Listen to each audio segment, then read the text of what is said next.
تبارک و تعالیٰ نے ہر عبادت سے پہلے نماز کو قائم کیا۔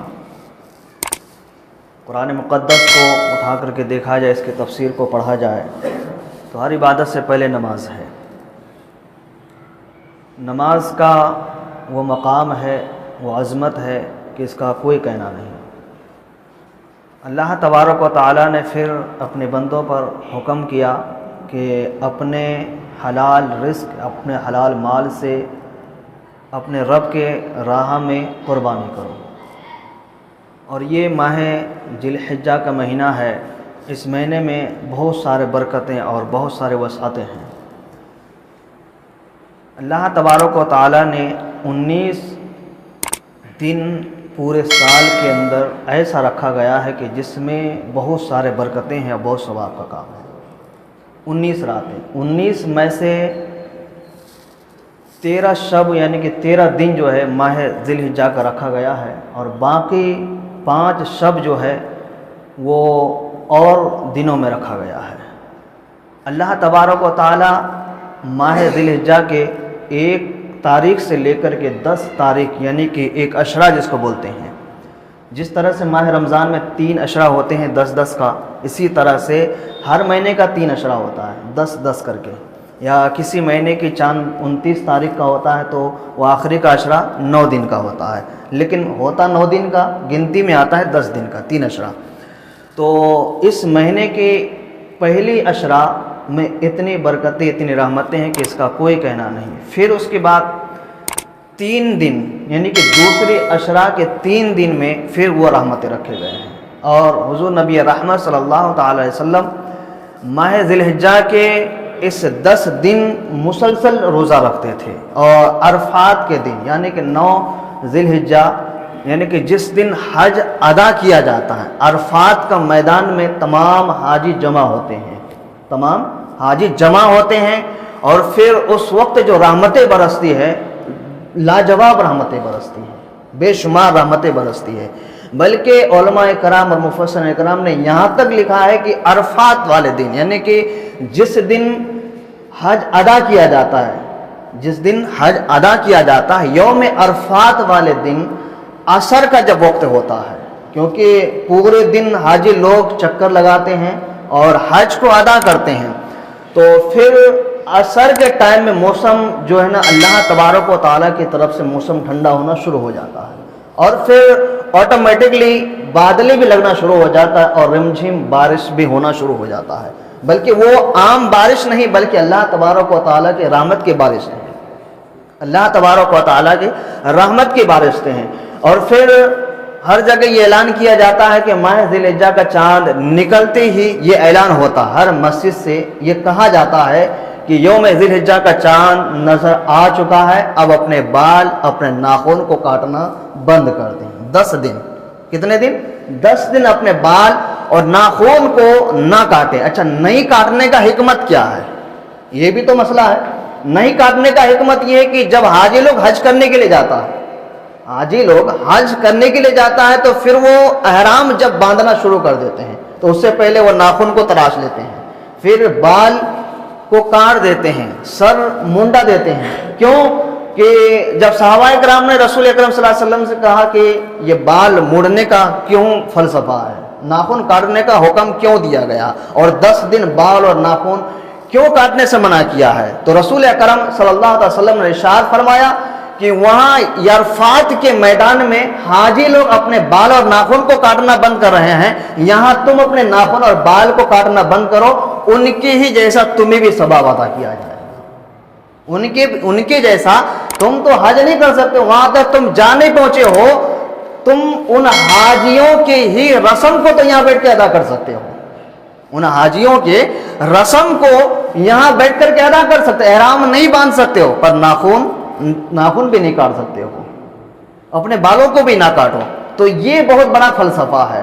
اور اس دن کے بارے میں کہا پھر رسول اکرم صلی اللہ علیہ وسلم نے، عرفات کے میدان میں جو رحمتیں برستی ہیں، کیا وہ صرف وہاں کے حاجیوں کے لیے وہ رحمتیں ہیں، کیا دنیا کے کسی بھی کونے پر کوئی بھی شخص ہو، کوئی بھی اللہ کا بندہ ہو، کیا وہاں تک ان کی رحمتیں پہنچتی ہے؟ تو رسول اکرم صلی اللہ علیہ وسلم نے ارشاد فرمایا کہ ہاں، یہ 10 دن جو ہے جو اللہ کی یاد میں گزارے، تقوی پرہیزگاری اختیار کرے اور اللہ کی عبادت میں گزارے، تو جو رحمتیں ان حاجیوں پر عرفات کے میدان پر برستا ہے، اتنا ہی رحمتیں ان کو دنیا کے کسی بھی کونے میں رہے ان پر بھی وہ رحمتیں برسنا شروع ہو جاتا ہے۔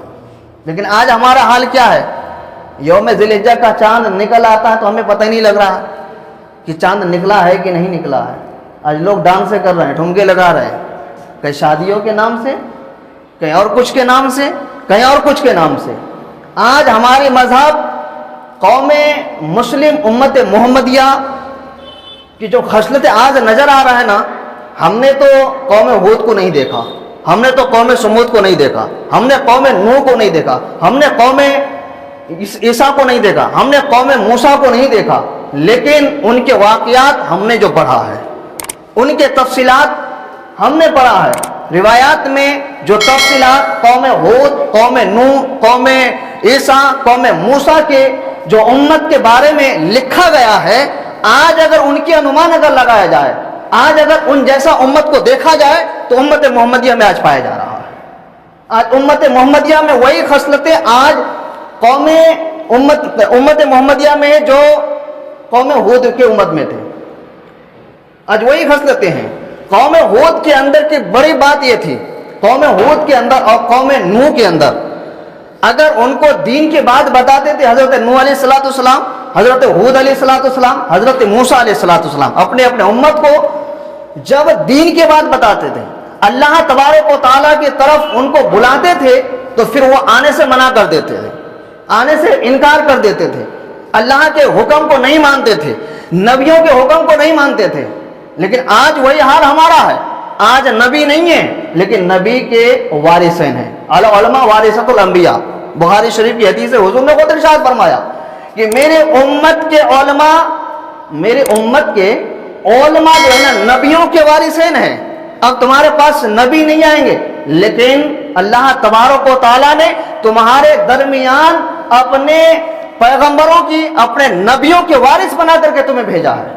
اور ان کے وارثین آج اگر تمہیں کہتا ہے کہ تم اللہ کے راہ میں آ جاؤ، تم قوم ہود جیسا نقل اختیار نہ کرو، تم قوم عیسیٰ جیسی حرکت اختیار نہ کرو، تم قوم موسیٰ جیسی عادتیں اختیار نہ کرو، تم یہودیوں اور نصرانیوں جیسے طریقہ نہ اپناؤ، لیکن آج امت محمدیہ وہی جواب آتا ہے جو قوم نوح کے جواب تھے، آج وہی جواب آتا ہے جو قوم عیسیٰ کے جواب تھے، آج وہی جواب آتا ہے امت محمدیہ میں سے جو حضرت موسیٰ علیہ السلام کی امت کے جواب تھے۔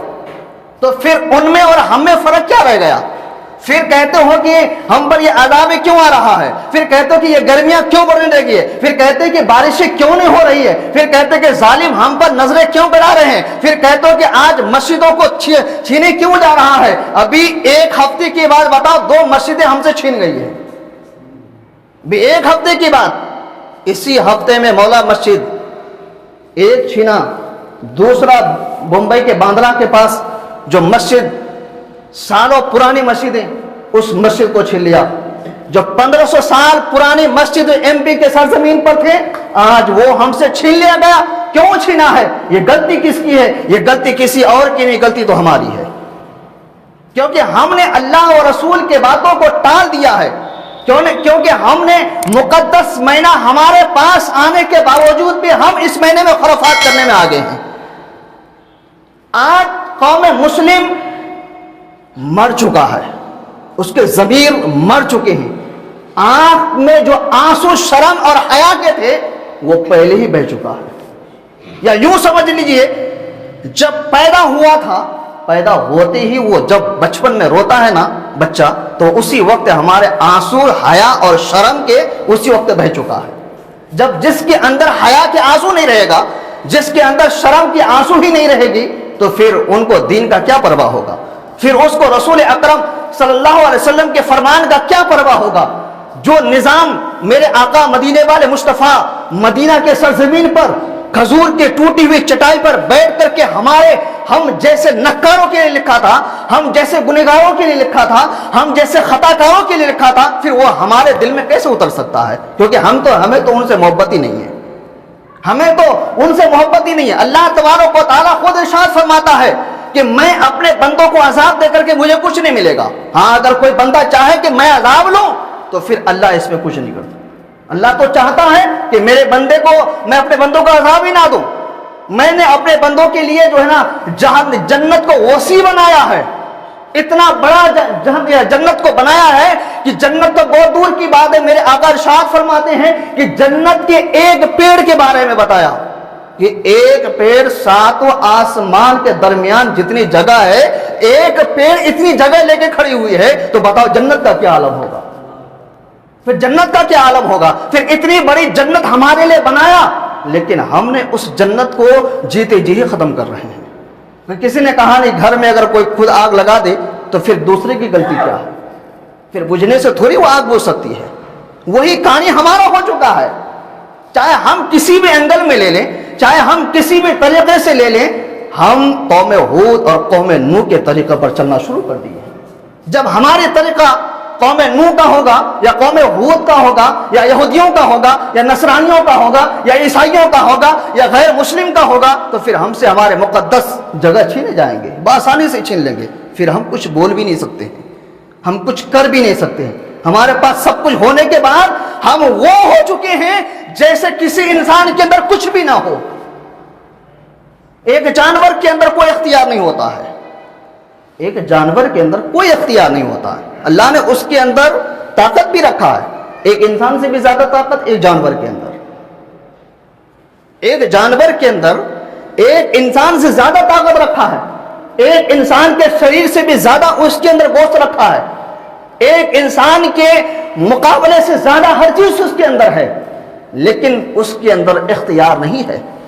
اس کے اندر اختیار نہیں ہے. ایک شیر کو دیکھ لو, جنگل کے رہنے والا, وہ شیر انسانوں کو تو انسان درندوں کو بھی چیڑ پھاڑ دیتا ہے. ایک ہاتھی کو دیکھ لو, ان کے اتنا بھاری بھرکم شریر ہونے کے باوجود بھی انسان نے اس کو قابو کر لیا. ایک شیر درندہ جانور جو درندوں کو چیڑ پھاڑ کر کے کھا جاتا ہے, لیکن انسان نے اس پر قابو کر لیا. لیکن قابو تو کر لیا اس پر, لیکن انسان وہ ہے جو اپنے نفس پر قابو نہیں کر پایا, تو دنیا قابو کرنے سے کوئی مطلب نہیں ہوتا. انسان اگر چاہے کہ ہم سارے دنیا پر حکومت کریں اور اپنے اندر اگر وہ اپنے اندر حکومت نہ کر سکا, اپنے نفس کو کنٹرول نہ کر سکا, تو ان کے لیے دنیا کچھ نہیں ہے. فرعون جیسا بادشاہ گزرا, نمرود جیسا بادشاہ گزرا, شداد جیسا بادشاہ گزرا, لیکن دنیا میں اس نے حکومت کیا تھا, دنیا میں حکومت کیا, لیکن نام اس کا آج نہیں ہے. لیکن ایک بادشاہ وہ بھی گزرا, حضرت سلیمان علیہ السلام. انسان تو انسان, بلکہ جانوروں پر بھی حکومت چلتے تھے, پرندوں پر بھی حکومت چلتے تھے, پہاڑوں پر بھی حکومت چلتے تھے. دنیا کے کوئی ایسی چیز نہیں تھے جو اللہ تبارک و تعالیٰ نے اپنے نبی حضرت سلیمان علیہ السلام کو حکومت نہیں دیا تھا. بادشاہ بنایا تھا زمین کا, لیکن زمین پر بادشاہ اللہ نے ان کو بنایا, بادشاہ بنایا, ہر چیز پر حکومت کیے, لیکن ساتھ ساتھ اپنے نفس پر حکومت کیا, اپنے نفس کو کنٹرول میں رکھا. اللہ تبارک و تعالیٰ نے کیا شان اور کیا مقام رکھا حضرت سلیمان علیہ السلام کو. قرآن میں ان کا تفسیرہ کیسے آیا ہے. اب دیکھیے حضرت ابراہیم علیہ السلام کو, اللہ کے نبی, اللہ کے خلیل, اللہ کے محبوب, برگزیدہ بندہ, لیکن جتنا امتحان نبیوں سے لیا اللہ تبارک و تعالیٰ نے, اس سے اگر 100 ان کے 100 ایک امتحان کے 100 حصہ کیا جائے, پھر اس 100 حصوں میں سے ایک حصہ کو پھر نکال دیا جائے, 99 حصہ کو پھر الگ کر دیا جائے, اس 100 حصے میں سے ایک حصہ نکال کر کے پھر اس کے 1000 حصہ کیا جائے. کتنا؟ 100 میں سے 99 ہٹا کر کے ایک حصہ میں سے پھر ان کے 1000 حصہ کیا جائے, پھر 1000 حصہ میں سے پھر ایک حصہ کو لیا جائے, پھر 9 یعنی کہ 999 حصہ کو الگ کر دیا جائے, پھر ان ایک حصہ میں سے پھر 100 حصہ کیا جائے, اور 100 حصے میں سے ایک حصہ پھر نکال لیا جائے. ان میں سے اتنا بھی ہم سے امتحان نہیں لے رہا اللہ تبارک و تعالیٰ, ان میں سے بھی ہم سے اتنا امتحان نہیں لیا رہا. اللہ تبارک و تعالیٰ نے حضرت ابراہیم علیہ السلام کو کب اولاد دی؟ آج اگر کسی کے شادی کے 2 سال کے بعد یا 3 سال کے بعد اولاد نہیں ہوتا, دنیا تانے مانتی ہے, دنیا ان کو برا بھلا کہتی ہے. لیکن حضرت ابراہیم علیہ السلام کو 80 سال کی عمر میں اولاد دیے, دوسری شادی سے، حضرت سارہ سے پہلے شادی کی، اس سے کوئی اولاد نہیں ہوا، پھر حضرت حاجرہ سے شادی کی۔ جب حضرت حاجرہ سے شادی کی تو اس وقت حضرت ابراہیم علیہ السلام کی عمر 80 سال کی تھی۔ ایک روایت میں ہے کہ 100 سال کی، ایک میں 80 سال کی۔ 80 سال کی عمر میں حضرت ابراہیم علیہ السلام ختنہ کی، 80 سال کی عمر میں۔ اور ایک روایت میں کہ اسی سال اولاد ہوئے، ایک روایت میں کہ 100 سال کے بعد اولاد ہوئے، یا 80 یا 100 اس کے بیچ کی مان لو۔ 80 سال کی عمر میں اولاد ہوئے، اور بھی اولاد ہوا 9 مولود بچہ، ایک دن کا بچہ، ایک دن کا۔ اللہ تبارک و تعالیٰ کی طرف سے حکم ہوا، اے ابراہیم ہم نے تمہیں اولاد دیا، تم اس بچے کو اپنے بیوی کو بیابان میں چھوڑ کر کے آؤ، بیابان میں چھوڑ کے، جہاں کچھ نہیں ہے۔ اللہ کا حکم تھا۔ حضرت ابراہیم علیہ السلام نے کوئی سوال نہیں کیا، آہو جاری نہیں کیا، ناشکری کا اظہار نہیں کیا۔ حضرت حاجرہ کو لیے اور حضرت اسماعیل علیہ السلام اور 9 مولود بچہ، ایک دن کا چھوٹا سا بچہ، اور ایک مشکیزے میں پانی بھرا اور چند کھجور لیے، گھوڑے میں سوار ہوتے ہوئے چلے جا رہے ہیں۔ بستی کے باہر چلتے چلتے چلتے چلتے چلتے وہ راستہ آیا جہاں کچھ بھی نہیں ہے، جہاں بنجر علاقہ ہے، یہاں تک کہ پیڑ کا سایہ تک بھی نہیں ہے۔ اب اس علاقے میں جاتا منا اور مزدلفہ کے میدان میں، جہاں آج شہر مکہ بسا ہوا ہے، جہاں چاروں طرف چہل پہل ہے۔ اس وقت کچھ نہیں تھا، کچھ نہیں تھا۔ صفا اور مروہ 2 پہاڑ جو ہے یہ 7.5 کلومیٹر کے درمیان ہے، دونوں پہاڑ کے فاصلہ 7.5 کلومیٹر ہے۔ ان دونوں پہاڑ کے درمیان میں ایک پہاڑ اور ہے جس کو میدان عرفات کہا جاتا ہے، اور وہیں حکم ہوا کہ اپنے بیوی اپنے بچے کو وہیں چھوڑ کر کے آؤ۔ وہاں تک گئے اور آپ کی بیوی بار بار کہتی کہ اے میرے شوہر کہاں لے کے جا رہے ہو، یہ تپتی ہوئی دھوپ، ریگستانی علاقہ، کہاں چھوڑ کر کے آ رہا ہو؟ حضرت ابراہیم علیہ السلام نے کوئی جواب نہیں دیا۔ آخر کار وہاں تک پہنچے، گھوڑے کو لگام دیا، گھوڑے رک گئے۔ حضرت ابراہیم علیہ السلام جو ہے اترے اور اپنے بیوی اور حضرت اسماعیل علیہ السلام کو ایک پیڑ کے سہارے رکھ کے چلے آئے، ایک پیڑ کے سہارے رکھ کے جب واپس آ رہے تھے گھوڑا لے کر کے، پھر آواز آئے اے ابراہیم ہمیں اس 9 مولود بچے کے ساتھ کیوں چھوڑ کے جا رہے ہو، حکم کیا ہے؟ حضرت ابراہیم علیہ السلام نے کہا کہ اللہ تبارک و تعالیٰ کا حکم ہے۔ اتنا کہنا تھا، حضرت حاجرہ نے بھی کوئی شکایت نہیں کی، چھوڑ کے وہاں سے چلے آئے، چھوڑ کے وہاں سے چلے آئے۔ اور چند دن جو کھجور اور مشکیزے میں پانی تھے، چند دن چلے، چند کے بعد وہ پانی بھی ختم ہو چکا ہے، جو کھجور تھے کھانے کے لیے وہ بھی ختم ہو چکا ہے۔ اب ایک بچہ کو تو دودھ چاہیے، جب ماں کچھ نہیں کھائے گی تو دودھ کہاں سے بنے گی؟ غذا ہونا چاہیے ماں کے لیے، جب ماں غذا کھائے گی تبھی تو دودھ پیدا ہوگی، تبھی تو حضرت اسماعیل علیہ السلام دودھ پیئیں گے۔ لیکن اب کھجور بھی ختم ہو چکا، پانی بھی ختم ہو چکے، یہاں تک کہ کچھ دن چلے بھوکے اور پیاس سے حضرت حاجرہ نے حضرت اسماعیل کے منہ میں اپنے زبان کو ڈال کر کے چسانے لگے۔ منہ میں جو لعاب تھمتا ہے، جو تھوک جم جاتی ہیں تاکہ اس سے ان کے پیٹ بھر جائے۔ 1 سے 2 دن چلا، حتیٰ کہ زبان پہ سوکھ کر کے کانٹے ہو گئے، زبان پہ سوکھ کے کانٹے ہو، اب کچھ نہیں کھانے پینے کو۔ اب یہاں تک کہ حضرت حاجرہ جو ہے اب پانی کی تلاش میں ادھر ادھر بھاگ رہی ہے، کہیں یہاں بھاگ رہے ہیں کبھی ادھر بھاگ رہے ہیں۔ 2 پہاڑ جو سب سے اونچی پہاڑ ہے، صفا اور مروہ، ان صفا والمروہ من شعائر اللہ۔ قرآن عظیم میں اللہ تبارک و تعالیٰ نے حضرت ابراہیم علیہ السلام اور حضرت حاجرہ علیہ السلام اور حضرت اسماعیل علیہ السلام کی ہر ادا کو قرآن مقدس میں درج کیا ہے، ہر ادا کو زندہ رکھا۔ تو حضرت حاجرہ جو ہے پانی کی تلاش میں کبھی صفا کے پہاڑی پر جاتے تھے، کبھی مروہ کے پہاڑی پر آتے۔ 7 کلومیٹر دوری ہے دونوں پہاڑ کے درمیان، دونوں پہاڑ کے درمیان کبھی اس پہاڑ کے چوٹی پہ چڑھ کے دیکھتی تھی کہ کہیں پانی نظر آئے تو اس پانی کو لے کر کے حضرت اسماعیل کو پلائیں اور خود بھی پیئیں تاکہ دودھ بنے۔ 7 مرتبہ چکر لگائے لیکن پانی کا کوئی نام و نشانی نہیں ہے، کیونکہ وہ علاقہ ریگستانی ہے، اس علاقے میں کوئی دریا، کوئی نہر، کوئی نیل، کوئی جھیل بھی نہیں ہے کہ جس سے پانی نظر آئے۔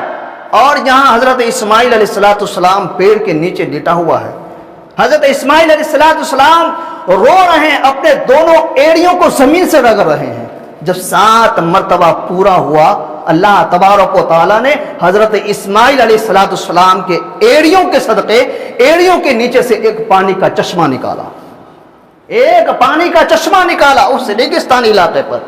اب اس وقت جو ہے نا حضرت ہاجرہ جو ہے مروہ پہاڑ کی چوٹی پر چڑھی ہوئی ہے، کیا دیکھتے ہیں کہ جہاں حضرت اسماعیل علیہ السلام کو لٹایا گیا ہے وہاں پانی کا چشمہ دکھ رہا ہے، پانی بہنے لگے ہیں۔ تو حضرت ہاجرہ جو ہے صفا اور مروہ کے پہاڑ کے درمیان جو تھی وہاں سے دوڑتی ہوئی آئی حضرت اسماعیل علیہ السلام کے پاس، جب پانی کا چشمہ نکلا، بے ساختہ نکلا، اللہ تیرا شکر ہے اس ریگستان میں بھی تو نے پانی نکال کے دکھایا۔ جب پانی نکل کر کے وہ بہ رہے تھے، پانی کا کام ہے، جب پانی جب نکلنا شروع ہو جاتا تو اس کو ادھر ادھر بھاگنا ہے، تو حضرت ہاجرہ جو ہے اس پانی کو روکنے کے لیے اس ریت سے میر بنا رہے تھے، چاروں طرف اس کا گھیراؤ کر رہے تھے، اور اس پانی کا اصل نام جو ہے نا تھم تھم ہے، لیکن بعد میں اس کا نام پڑا زمزم۔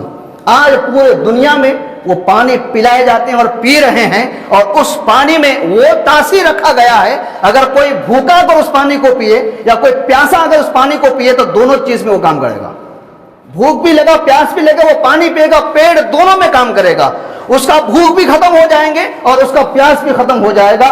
اور اس پانی کو حکم دیا کہ اس پانی کو کھڑے ہو کر کے پیو، اس پانی کو کھڑے ہو کر کے پیو، اور اس پانی میں شفا رکھا ہے، اس پانی میں بیماریوں کا شفا رکھا ہے۔ اگر کوئی بیمار اگر اس پانی کو سچے ارادے سے پیے گا، یقین کامل کے ساتھ پیے گا، اللہ تبارک و تعالیٰ ان کی بیماری سے ان کو شفا دے دے گا۔ تو حضرت ہاجرہ جو ہے نا اس پانی کو روک کر کے کہا کہ تھم تھم، آخرکار وہ پانی وہیں رک گئی، اب وہ پانی بہ نہیں رہے ہیں۔ یہ واقعات بہت لمبی ہے، تو حضرت ابراہیم علیہ السلام سے یہ بھی امتحان لیے۔ میں اور آگے چلتا ہوں، اب پھر بات آتی کہ حضرت اسماعیل علیہ السلام کی عمر جو ہے 12 سال کی عمر آتی ہے۔ 12 سال کی عمر میں پھر ایک خواب آتا ہے، کس کو؟ حضرت ابراہیم علیہ السلام کو۔ اے میرے خلیل، اے میرے خلیل، میں تجھ سے قربانی چاہتا ہوں، مولا بتا تیرا کیا رضا ہے، کیا حکم ہے؟ اللہ نے کہا کہ ابراہیم میری راہ میں تم اپنے اولاد یعنی حضرت اسماعیل علیہ السلام کو میرے راہ میں قربان کر دو۔ یہ خواب دیکھا، کیونکہ نبیوں کے خواب حقیقت ہوتی ہے، اور عام بندوں کے خواب جو ہے نبوت کے 40واں حصہ ہے۔ ہو سکتا ہے کہ عام بندوں کے خواب میں وہ بھی چیز آ سکتا ہے جو دن کو سوچ کر کے سویا اور رات کو ہو جائے، یا کسی چیز کا توقع کیا کہ مجھے فلاں چیز مل جائے، اور اسی توقع میں بندہ اگر سو جاتا ہے تو خواب میں وہ چیز بھی دکھ جاتا ہے کہ وہ چیز ان کو حاصل بھی ہوا ہے، لیکن حقیقت کا کوئی کہہ نہیں سکتا۔ بہت سارے خواب آتے ہیں وہ ایسے بھی ہوتے ہیں انسانوں کے جو پورا بھی ہو جاتا ہے، لیکن جو نبیوں کو جو خواب آتا ہے وہ شیطانی خواب نہیں آتا، وہ ان کے وسوسوں کا خواب نہیں آتا، بلکہ نبیوں کو جو خواب آتا ہے وہ اللہ تبارک و تعالیٰ کی طرف سے سچا اور حقیقت خواب ہوتا ہے۔ حضرت ابراہیم علیہ السلام کو خواب آیا کہ ابراہیم تم اپنے اولاد کو مینا کے وادی پر جہاں حضرت اسماعیل علیہ السلام کو چھوڑ کر کے آئے تھے، پھر وہی بات آئی کہ وہاں جا کر کے میرے راہ میں اسماعیل کو قربان کرو۔ قربان کرنے کے بعد آئے، اب جو ہے حضرت ابراہیم علیہ السلام صبح ہوتے ہیں، اپنے بیوی ہاجرہ سے کہتے ہیں کہ اسماعیل کو تیار کرو، دوست کے گھر دعوت میں جانا ہے۔ اب کچھ لوگ یہاں سوال کرتے ہیں کہ حضرت ابراہیم علیہ السلام نے جھوٹ بولا کہ دعوت تو تھی نہیں دوست کی، لیکن اللہ نے کیا کہا؟ خلیل اللہ کا مطلب ہی دوست ہوتا ہے، خلیل کا مطلب اللہ کا دوست، جب یہ ان کا دوست وہ ان کا دوست، کہا کہ دعوت میں لے کے جانا ہے۔ اب حضرت ہاجرہ جو ہے حضرت اسماعیل علیہ السلام کو بڑے محبت اور پیار سے اس کو نہلایا، اس کو کپڑے پہنایا، تیل لگایا، اس کو خوشبو پلا، آنکھوں میں سرما لگایا اور بالوں میں کنگھی کی اچھے سے اچھے کپڑا پہنایا۔ اب حضرت ابراہیم علیہ السلام کو ساتھ، حضرت اسماعیل علیہ السلام کو ساتھ لے کر کے حضرت ابراہیم علیہ السلام چل دیے، لیکن حضرت ابراہیم علیہ السلام ساتھ میں ایک چھری بھی لیے تھے اور ایک رسی لیے تھے، ایک کپڑا باندھنے کے لیے آنکھ پر وہ بھی لے لیے تھے۔ اب چل رہے ہیں، چلتے چلتے آدھی راستے میں جا کر کے شیطان آتا ہے۔ دیکھو شیطان ہر کسی کو برگلاتا ہے۔ اب برگلانے کے لیے شیطان آیا کس کے پاس؟ ابراہیم علیہ السلام۔ اے ابراہیم کیا کہاں لے جا رہے ہو اپنے اولاد کو؟ اسماعیل کو کہاں لے جا رہا ہو؟ کہا کہ حکم خداوندی ہے کہ میں اپنے اولاد کو راہ خدا میں قربان کر دوں۔ شیطان نے کہا کیا اللہ کو راضی کرنے کا صرف یہی طریقہ ہے؟ کوئی دوسرا بھی تو طریقہ ہو سکتا ہے، نہیں تم اپنے اولاد کو قربان نہ کرو۔ لیکن حضرت ابراہیم علیہ السلام کو جواب کو سنو، دل کو تسلی کرو۔ ابراہیم نے کہا کہ اگر اللہ تبارک و تعالیٰ یہاں تو صرف ایک اسماعیل کو مانگا ہے، اگر میرے پاس 1000 اسماعیل ہوتا تو میں 1000 اسماعیل کو راہ خدا میں شہید کر دیتا، راہ خدا میں اس کو قربان کر دیتا۔ اب شیطان وہاں سے جو ہے نا پلٹ کر کے واپس آ جاتا ہے شرمندگی کے ساتھ۔ اب ابلیس کو یہ خیال آیا ماں کی ممتا بہت ملائم ہوتی ہے، بہت نرم ہوتی ہے، ماں کا دل بہت ملائم اور نرم ہوتی ہے کہ ممتا جاگ جاتی ہے، چلو اب ہاجرہ کے پاس جاتے ہیں۔ اب ابلیس جو ہے نا پھر ہاجرہ کے پاس گئے، کہا کہ اے ہاجرہ یہ بتاؤ کہ تمہارا شوہر ابراہیم کہاں گئے؟ کہا کہ میرا شوہر ابراہیم جو ہے نا اسماعیل کو اپنے دوست کے گھر دعوت کھانے کے لیے گئے۔ اب شیطان کہتا کہ نہیں، ابراہیم نے اپنے بیٹے کو اپنے دوست کے گھر نہیں لے گئے بلکہ راہ خدا میں اس کو قربان کرنے کے لیے گئے، اللہ تبارک و تعالیٰ کو حکم ہے۔ تو حضرت ہاجرہ نے کہا کیا ایسا بھی ہو سکتا ہے کہ کوئی اپنے اولاد کو، اور جو اولاد ان کو 80 سال کی عمر میں ملے، بڑھاپے میں اس کو اولاد ملے، اور اپنے اولاد کو راہ خدا میں ذبح کرنے کے لیے لے جائیں گے؟ کہا کہ ایسا نہیں ہو سکتا ہے۔ ابلیس نے کہا کہ نہیں، یہ کسی اور کا حکم نہیں بلکہ اس مالک خالق کا حکم ہے جو کائنات کو بنایا۔ جب اتنا سنا تو حاجرہ علیہ السلام نے کہا کہ اگر اللہ کا حکم ہے، میری گود میں صرف ایک اسماعیل ہے، اگر 1000 اسماعیل ہوتا تو 1000 اسماعیل کو راہ خدا میں قربان کر دیتا۔ اب ابلیس وہاں سے بھی مایوسی چھائے اور پھر وہاں سے بھی شرمندہ ہوتے ہوئے اب پھر آئے، بس آخری وقشن ہے، آخری بات ہے، اب اسماعیل کے پاس جاتا ہے۔ اسماعیل کے پاس گیا، کہا کہ اسماعیل کہاں جا رہے ہو؟ کہا کہ ابا کے ساتھ دعوت میں جا رہے ہیں ان کے گھر، ان کے دوست کے گھر۔ ابلیس نے کہا کہ نہیں بلکہ تمہیں تو راہ خدا میں قربان کرنے کے لیے لے جا رہا ہوں۔ کہا کہ اگر یہ بات ہے، کہا کہ حکم کس کا؟ کہا کہ اللہ تبارک و تعالیٰ کا حکم ہے، یہ خواب میں یہ بات بتائی گئی۔ تو حضرت اسماعیل علیہ السلام نے کہا کہ میں تو ایک اسماعیل ہوں، میرے جسم پر ایک جان ہے، اگر اللہ تبارک و تعالیٰ میرے جسم کے ہر رونگٹے پر اگر جان دے، اگر یہ اللہ کا حکم ہے تو میں ایک رونگٹے راہ خدا میں قربان کرنے کو تیار ہوں۔ اتنا کہنا تھا، حضرت اسماعیل علیہ السلام نے کنکریاں اٹھائے اور ابلیس کو وہی مارنا شروع کر دیے۔ آج جو حاجی حج کرنے کے لیے جاتا ہے، جو 7 کنکریاں مارتا ہے، تو یہ بھی حضرت اسماعیل علیہ السلام کا سنت ایک زندہ کر رکھا ہے۔ اور صفا اور مروہ کے درمیان جو حضرت حاجرہ علیہ السلام 7 مرتبہ چکر لگائے، تو وہ بھی سنت جو ہے نا آج زندہ رکھا ہے، صبح قیامت کی سنت سے زندہ رہیں گے۔ اب جو ہے حضرت ابراہیم علیہ السلام اپنے اولاد کو اس جگہ پر لے کے جاتے ہیں جہاں مینا کا میدان ہے، اور تپتی ہوئی دھوپ، سورج بیچ آسمان پر ہے، اور ادھر جو ہے نا جنت سے حوریں جھانک جھانک کر کے دیکھ رہے ہیں، فرشتے پریشان ہو گئے ہیں، چاند سورج شرما گئے ہیں، بادل سورج کو ڈھانپ رہا ہے۔ یہ کیسا منظر ہونے والا ہے، یہ کیسی رقم آج تاریخ لکھی جائے گی جو اپنے باپ جو ہے نا ایک بیٹے کو رائے خدا میں اللہ کے حکم پر اس کو قربان کرنے کے لے کے آیا ہے۔ اب جو ہے نا اب فرشتے اللہ سے کہہ رہا کہ مولا یہ تیرا بندہ کیا کرنے جا رہا ہے، آج تاریخ کیسے رقم ہوگی، تاریخ کیسے اس کو یاد رکھے گی۔ اللہ نے کہا فرشتوں سے، اے فرشتوں سنو، تم تو یہ کہتے تھے نا جب میں نے آدم کو بنا رہا تھا، تم کہہ رہے تھے یہ انسان ہے، یہ زمین پر جا کر کے فساد کریں گے، لوگوں سے لڑیں گے، لوگوں سے جھگڑیں گے۔ کیا تم نے اس وقت کہا تھا نا دیکھو آج میرا خلیل یعنی کہ میرا دوست ابراہیم کو دیکھو، میرے حکم کے مطابق اس کو 80 سال کی عمر میں اولاد دیا، اور اس اولاد کو بھی میرے حکم کے مطابق قربان کرنے کو تیار ہے، قربان کرنے کو تیار ہے۔ اب جو ہے نا واقعہ میں آگے نہیں بڑھا رہا ہوں، بس ختم کرنے کو ہے۔ اب حضرت ابراہیم علیہ السلام اپنے اولاد حضرت اسماعیل علیہ السلام سے پوچھتے ہیں کہ اے میرے بیٹے، کیا تمہیں پتا ہے کہ تمہیں کس لیے لے کے آیا ہوں؟ کیا تمہیں پتا؟ تو بیٹے نے کہا اے میرے باپ مجھے تو نہیں پتا۔ کہا کہ اے میرے بیٹے اسماعیل، ہم تمہیں اللہ کے رضا کے لیے، اللہ کے حکم کے مطابق تمہیں قربان کرنے کے لیے آئے۔